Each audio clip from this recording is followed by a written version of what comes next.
сая бас олон улсын нисэх буудлын талаар дурдсан. Тэгэхээр мэдээж хэрэг аялал жуулчлалаа дэмжихийн тулд яг энэ олон улсын нисэх буудлын 4C зэрэгэлтэй бодлох одоо шийдвэр бол гарсан байгаа. Эдгээр нь бол нийтэд нь одоо тооцох юм бол яг ямар хэмжээний бас хөрөнгө оруулалт цаашдаа шаардлагатай юм хүлээлттэй болоо.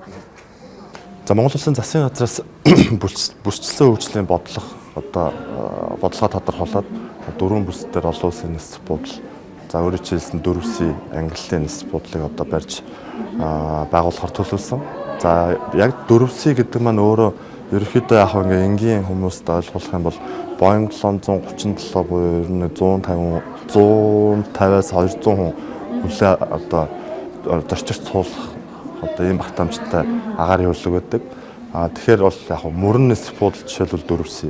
Өмнө говийн нисэх буудлын одоо багтаамжийг хараад тооцоолыг харах юм бол 4D.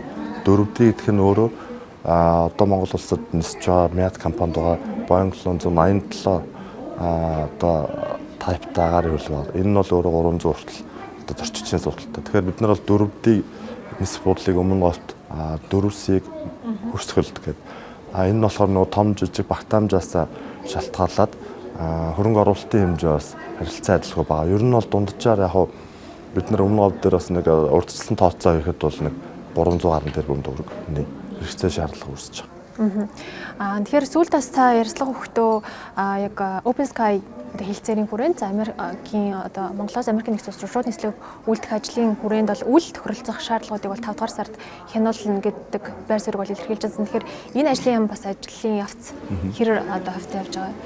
За бид бүхний хувьд энэ жил иргэн засгийн салбарт яг дүрм журам гарын авлага заавартай одоо өөрчлөлт оруулах энэ шинэ хууль батлагдсантай холбоотойгоор хэрэгцээ шаардлага үүсэж байгаа мөн Америк нэгдсэн улсын Open Sky гэрээг хийснээрээ бид нар цаашдаа Америк нэгдсэн улс руу нисэх боломж бололцоо бүрдэж байгаа.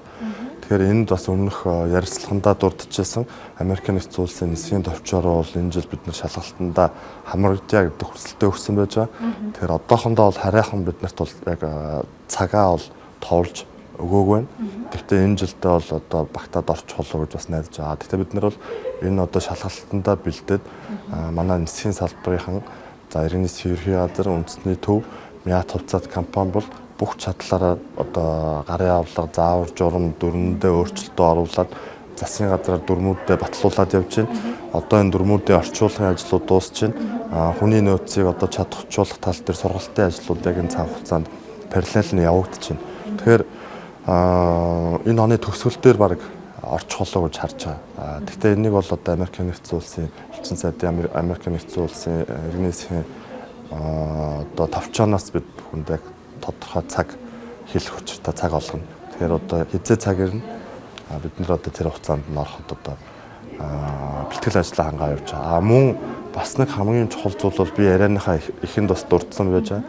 Олон улсын иргэний засгийн байгууллага ерөнхийдөө одоо тухайн улсын нисэх одоо дүрмүүдэд олон улсын одоо байгууллагаар үйл ажиллагаа явуулахад нь гэрчлэгээ олгодог. Тэгэхээр энэ гэрчлэгийг бид нар эх хонд аудитаар орохоор ингээд сая бас Азийн хүн талаа ерөнхийлөгч таамаа хэллээ.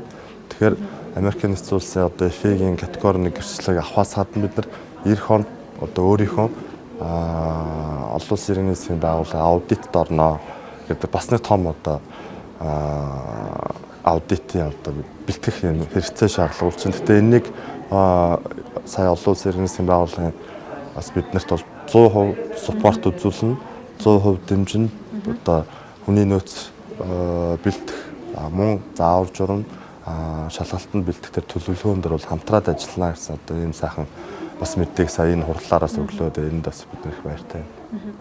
За энэ оны хувьд манай улсын хувьд 2.3 сая зорчигчийг агаарын тээврээр хүлээн авах юм зорилтыг бол тавьсан байна. Тэр яг энэ зорилттой хүрэх алхам бас ойрхон байгаа гэж таны хувьд харж байна уу? За мэдээж хэрэг энэ хуралд бас оролцсон томоохон төлөөлөгчдийн хувьд манай одоо яг энэ агаарын тээврийн салбарт бол нэлээд өөдрөг хүлээлттэй байгаа. Сая бас дурдчихсан. Тэгэхээр ер нь цаашдаа одоо гол сорилтууд нь юу байх вэ? Мэдээж хэрэг нийлүүлэлтийн сүлжээний асуудлууд, дид бүтцийн асуудлууд үргэлж яригддаг. Тэгэхээр яг энэ асуудлуудаас гадна гол сорилтуудыг энэ оны байдлаар та ямар байдлаар харж байна?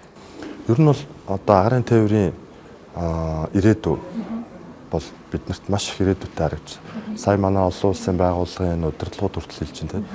Энэ маань өөрөө өнөөдрийг болтол одоо энэ шинэ нисэх буудлын кейс төр ч гэсэн харагдаж байна. Анх 2021 онд ороход бид нэр 2.3 сая зорчигчвал одоо 2024 он гэхэд бид нэр төлөвлөөгүй байсан. Тэгэхэд 2024 оны зорчигчийн тоо бол одоо 2.1 сая тийм.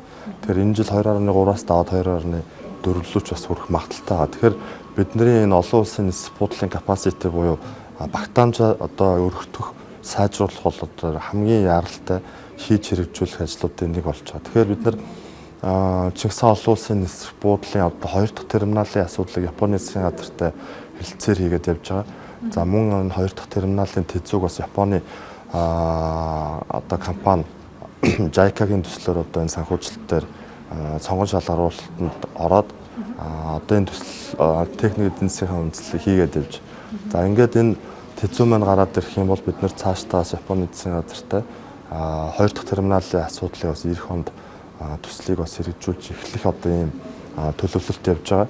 За мөн Монгол улсад одоо хэдий бид нар олон улсын нисэх буудлын одоо багтаамжийг сайжруулах юм бол наашаа чиглэсэн урсгал бол одоо тогтмол нэмэгдэх юм хандлагатай байгаа. Тэгэхээр бид нэр энэ дээр юу хийх ёстой вэ гэхээр жишээлбэл тэр 4 нисэх буудлыг олон улсын нисэх буудал болгоод тэр 4 одоо орон нутгата тухайн орон нутгийнх нь одоо онцлогт нь уялдуулж хөгжүүлэх хэрэгтэй. Мэдээж өмнө говь хөрсгөл бол аялал жуулчлал уул уурхаагаараа за ховд чой болсон гэх юм бол дид бүтэц тээвэр те агуулах одоо ямар боломжууд байна. Энэ нисэх буудлаа уялдуулж бид нар хөгжүүлэх юм бол бид нар төсөөлснөөс их одоо төсөөлөөч их боломж байгаа гэж ер нь харагддаг. Тэгэхээр бид нар мэдээж нисэх буудлаа барьчин нисэх буудлыг дагсан тэр одоо үйлчлэгээнүүдээ стандартад одоо шаардлага хангасан үйлчлэгээнүүдэд нэвтрүүлээд ирэх юм бол биднэрт одоо хойд урд 2 хөрш за 3 дахь солонгос те гих мэтчлээ одоо хүний урсгал бол тасрахгүй гэдэг тул итгэлтэй байдаг. Ялчааргүй бас мэдээж хэрэг яг энэ гарын тээврийн салбараар дамжуулаад аялал жуулчлалаа дэмжиж байгаа бас сайн жишгүүд байгаа. Сүүлд гэхэд бас Сингапурын нөгөө Чанги гэдэг одоо хамгийн одоо топ гэгдэж байгаа энэ нисэх буудлын хувьд нэг терминал нэмээд за терминалын хувьд бол 50 сая жуулчин ахаад хүлээн авах юм хүчин чадалтай болж байна гэж. Тэгэхээр манай улсын хувьд 2 дугаар терминал баригдсанаар хэдэн сая жуулчдыг бас татах цаашдын бололцоог нь бас хэр харж байгаа вэ?